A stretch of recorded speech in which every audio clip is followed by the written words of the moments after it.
Hello there. So we're in Genesis chapter 16.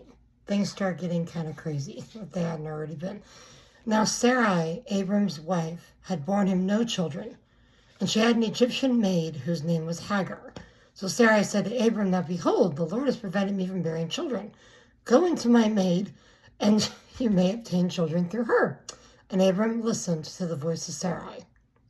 And Abram listened to his wife. That probably was not a good idea, because of course you get Ishmael, you get all of that stuff out of that as you learn through this chapter and the rest of the Bible.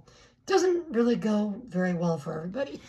But it's interesting how God had promised Abram nations would come from you.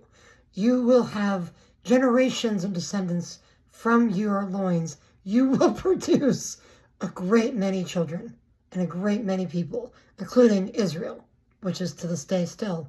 So it's interesting. And he believed God, but at the same time, he was like, maybe we should just rush God along a little bit. Maybe we should just take a little detour and try it our way and see if it works. Of course, it does not work out.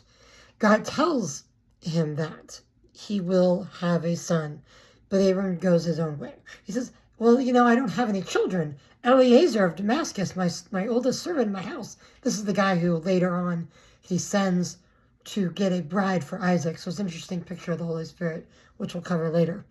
But you get the whole sense here. The Sarai solution is not what God was wanting, obviously, for him to do. None of us should be going about things in our way that are contrary to what God would intend for us to do. So be careful what you're doing.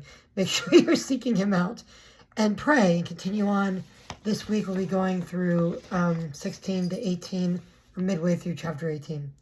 Anyway, lots to do. God bless. Thank you for listening.